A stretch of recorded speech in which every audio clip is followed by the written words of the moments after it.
नमस्कार प्यारे बच्चों। प्रायः ऐसा देखने में आता है कि अंग्रेजी भाषा के कुछ लेटर्स साइलेंट होते हैं। उनका उच्चारण नहीं किया जाता है, वे अनुच्चारित ही रह जाते हैं।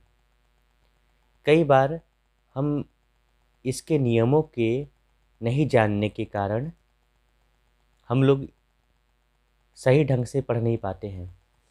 तो आज के सेशन में हम लोग जानेंगे कुछ नियमों के बारे में, और उन नियमों को जानने के पश्चात आपको शब्दों के उच्चारण करने में आसानी होगी और आप ये जान पाएंगे कि कहाँ, कब, किस स्थिति में अंग्रेजी के लेटर्स साइलेंट होते हैं। तो सबसे पहले बारी आती है ए की, कि ए का उच्चारण कब नहीं होता है।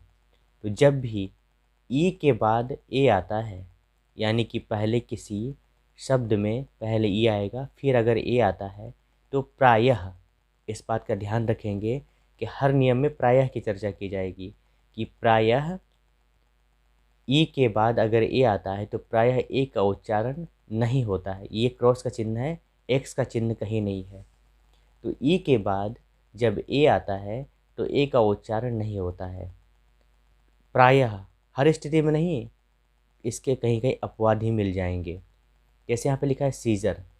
सीजर का मतलब हो गया कि रोम का शासक, रोम का सम्राट, रोम के सम्राट को सीजर कहते हैं। तो यहाँ पे सी ई के बाद ए आया है और यहाँ पे ए का उच्चारण नहीं किया जाता है, तो इसे पढ़ेंगे सीजर। इस प्रकार हमारा ए का ख़त्म होता है। अब बारी आती है बी की। तो जब एम के बाद बी आता है तो बी का उच्चारण नहीं होता है। प्रायः एम के बाद जब बी आता है तो बी का उच्चारण नहीं होता है। जैसे अब हम एग्जांपल लेते हैं, ये कॉम, कॉम मतलब कंघी। तो कॉम लिखा है, एम के बाद बी है, यहाँ पे बी का उच्चारण नहीं होगा और हम पढ़ेंगे इसे कॉम। कॉम मतलब कंघी करना या बाल झाड़ना या कंघी भी होता है। अगली बारी आ रही है थम। थम मतलब अंगूठा, एम के बाद बी है। लैम, लैम मतलब बकरी का बच्चा या भेड़ का बच्चा या मेमना, लैम। फिर टॉम, टॉम का मतलब होता है मकबरा। यहाँ भी देखिए बी साइलेंट है। इसके बाद बारी आती है बी की, यानी कि बी के दो पार्ट है, एक में यहाँ है और दूसरा यहाँ है। जब भी बी के बाद टी आए, बी के बाद टी आए तो बी का उच्चारण नहीं होता है। जैसे डी ई बी टी, यानी बी के बाद टी है, बी के बाद टी है, तो इसे पढ़ेंगे डेट। डेट यानी कर्ज, पैसे का हम लोग कर्ज लेते हैं ना, तो बी के बाद टी अगर आता है तो टी का उच्चारण नहीं होता है। फिर यहाँ देखिए, यहाँ फिर बी के बाद टी है, इसे पढ़ते हैं डाउट। डाउट मतलब शंका, तो डाउट, डाउट यानी शंका। तो यहाँ भी बी के बाद टी है, तो यहाँ भी इसका उच्चारण नहीं होता है। अब देखिए सी की बारी आती है। तो जब भी एस के बाद सी आए तो सी का उच्चारण नहीं होता है। प्रायः एस के बाद अगर सी आता है तो सी का उच्चारण नहीं आता है, नहीं होता है। जैसे SCENT, यहाँ भी एस के बाद सी है, इसे सेंट पढ़ते हैं। सेंट का बोतल जैसा कुछ बनाया हुआ है। तो सेंट, सेंट आपको पता ही है, परफ्यूम या इत्र। तो एस के बाद जब भी सी आए तो इसे सेंट पढ़ते हैं, सी का उच्चारण नहीं होता है। फिर साइंस या साइंस, तो यहाँ भी एस के बाद सी है, तो एस के बाद जब भी सी आता है तो सी का उच्चारण नहीं होता है। इसका एक एग्जाम्पल साइंस भी है। अब बारी आती है डी की। प्रायः डी के बाद जब भी जी आए तो डी का उच्चारण नहीं होता है। जैसे ब्रिज, यहाँ भी देखिए डी के बाद जी है, तो इसे पढ़ते ब्रिज। ब्रिज यानी पुल, ब्रिज यानी पुल।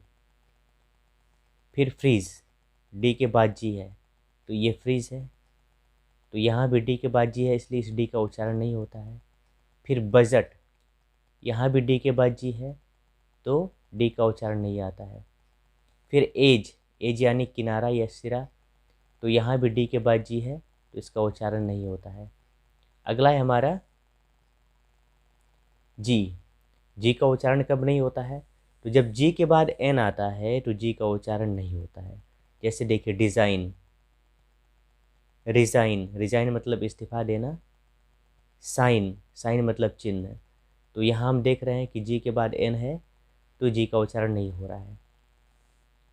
अगली बारी है एच की। तो एच के बाद कई बार प्रायः एच के बाद जब ओ आता है तो एच का उच्चारण कई स्थान पर नहीं होता है, जैसे ऑनर, ऑनेस्ट, ऑनेस्ट मतलब ईमानदार, आवर, आवर मतलब घंटा, तो इनका उच्चारण नहीं हो रहा है। अब देखते हैं कि कुछ स्थितियों में जी एच का उच्चारण नहीं होता है। जब अंत में जी एच रहे या अंत में जी एच टी रहे तो जी एच का उच्चारण नहीं किया जाता है, जैसे हाई, तो इसे हाई पढ़ते हैं, जी एच का उच्चारण यहाँ नहीं होता है। फाइट, लास्ट में जी एच टी है, ये जी एच का उच्चारण नहीं हो रहा है। प्लो, प्लो मतलब हल, तो लास्ट में जी एच है, यहाँ जी एच का भी उच्चारण नहीं हो रहा है। फाउट या फॉट, तो यहाँ भी जी एच का उच्चारण नहीं होता है। तो लास्ट में अगर जी एच रहे या लास्ट में जी एच टी रहे तो ऐसी स्थितियों में जी का उच्चारण नहीं होता है। अगला है हमारा के, कि के का उच्चारण कब नहीं होता है। तो प्रायः के के बाद जब भी एन आए तो के का उच्चारण नहीं होता है, जैसे नी, इसे कनी पढ़ना गलत होगा, नी मतलब घुटना। नॉलेज तो आप सब जानते ही हैं, यहाँ देखिए यहाँ के साइलेंट है और यहाँ पे डी साइलेंट है, नॉलेज। फिर नाइफ, नाइफ मतलब चाकू या छुरी।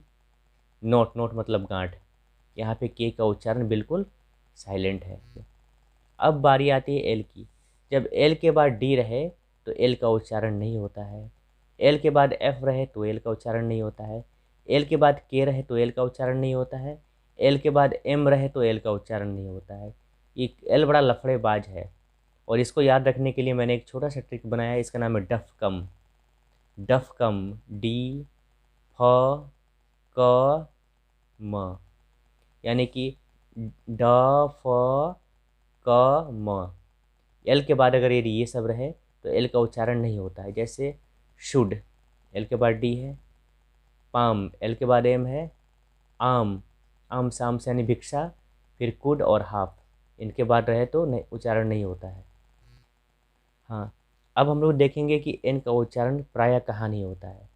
तो जब एम के बाद एन रहे तो एन का उच्चारण नहीं होता है, जैसे डैम, डैम का मतलब धिक्कारना। फिर कंडेम, कंडेम यानी चुगली करना, तो यहाँ भी देखिए।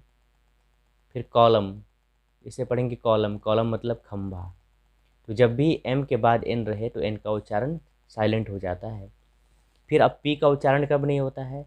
तो पी के बाद जब एन रहे या पी के बाद जब एस रहे तो पी का उच्चारण नहीं होता है, जैसे इसे पढ़ेंगे न्यूमोनिया, निमोनिया।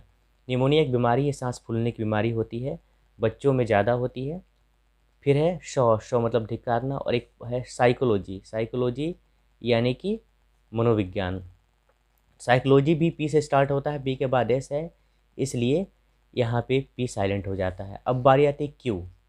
क्यू एक ऐसा शब्द, एक ऐसा वर्ण है, एक ऐसा लेटर है जो कभी अकेले नहीं आता है, जब भी आएगा तो यू के साथ आएगा और इसका उच्चारण क्व हो जाता है। अब देखिए क्वीन, क्वेस्ट मतलब खोज, सर्च इनटू। क्विक यानी तेज, और क्वाइट यानी बिल्कुल पूरी तरह से। तो यहाँ हम देख रहे हैं कि यहाँ भी यू का उच्चारण साइलेंट होता है। अगली बारी है एस की। तो आई और एल के बीच में एस रहे, यानी कि पहले आई फिर एस फिर एल रहे, यानी कि पहले आई फिर बाद में एल बीच में एस रहे तो एस साइलेंट हो जाता है। जैसे इसे पढ़ते आईलिट यानी छोटा सा टापू। टापू का मतलब हो गया कि चारों ओर पानी है और बीच में सूखी ज़मीन है, उसे टापू कहते हैं। तो आइलेट मतलब छोटा टापू, और आइलैंड, आइलैंड मतलब टापू। तो हम देख रहे हैं कि दाएं और बाएं आई और एल है, बीच में एस है, ऐसी स्थिति में एस साइलेंट हो जाता है। अब अगली बारी है टी की, कि टी कब नहीं लगता है।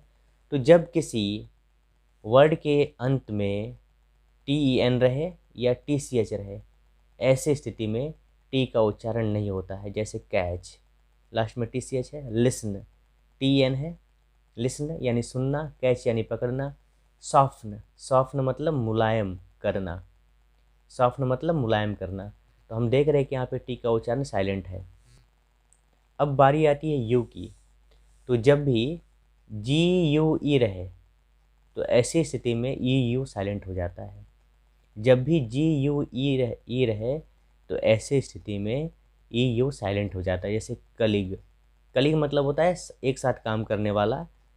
तो कलीग में देखिए जी यू ई है, तो यू ई साइलेंट हो जा रहा है, इसे सिर्फ कलीग पढ़ते हैं। फिर बारी आती है वेग, वी ए जी ई, इसे कई बार बच्चे से भी कहते हैं, भी शब्द भी इसका उच्चारण गलत है, इसे वी कहा जाता है। तो वी ए जी यू ई, वेग, वेग मतलब धुंधला या अस्पष्ट, जो क्लियर ना हो। फिर लीग, देखिए यहाँ भी है लीग, यहाँ ई के बाद ए है तो ए साइलेंट है, लीग। अब यहाँ भी यू ई साइलेंट है, इसे लीग मतलब संधि। फिर टंग, टंग मतलब जिह्वा या जीभ, यहाँ भी यू ई है तो यहाँ भी। अब हम लोग देखते हैं यू के बारे में कि यू कब साइलेंट होता है। तो जब भी यू जी एच रहे तो यू साइलेंट हो जाता है, यू जी एच टी रहे तो यहाँ भी यू साइलेंट हो जाता है। मतलब प्रायः अधिकांश स्थितियों में ऐसा देखा जाता है। जैसे कॉट, कॉट मतलब पकड़ा, ब्रॉट, ब्रॉट मतलब लाया, बॉट, बॉट मतलब खरीदा, या थॉट, थॉट मतलब सोचा या विचारा या विचार। तो हम यहाँ देख रहे हैं यू जी एच टी है तो यहाँ पे साइलेंट हो जा रहा है यू। फिर यहाँ भी यू साइलेंट हो रहा है, यहाँ भी यू साइलेंट हो रहा है, और यहाँ भी साइलेंट हो रहा है। अब अगला है हमारा डब्ल्यू। तो डब्ल्यू कब साइलेंट होता है? जब डब्ल्यू के बाद आ रहा है तो डब्ल्यू साइलेंट हो जाता है। जैसे यहाँ देखिए रैप, इसे वरैप पढ़ना गलत है, वरैप मतलब, रैप मतलब लपेटना है।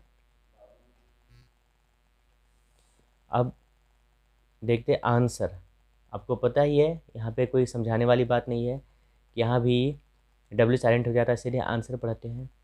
फिर रिस्ट, वरिष्ठ नहीं पढ़ेंगे, इसे पढ़ेंगे रिस्ट, रिस्ट मतलब कलाई। फिर राइट, राइट मतलब लिखना, यहाँ डब्ल्यू साइलेंट हो जाता है, सीधे राइट पढ़ते हैं।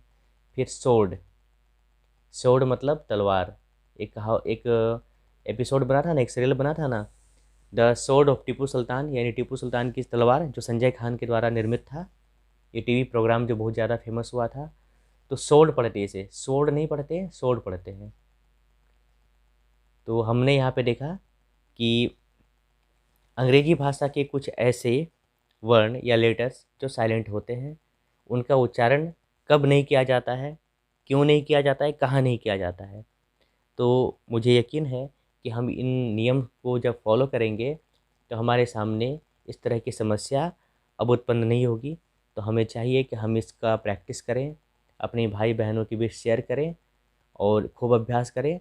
इसमें जो भी बातें छूट गई होगी आप उनको कमेंट करके बताइए, ताकि आपके ज्ञान से जो भी इस वीडियो को देखें वो लाभान्वित हों। आज के लिए इतना ही, धन्यवाद।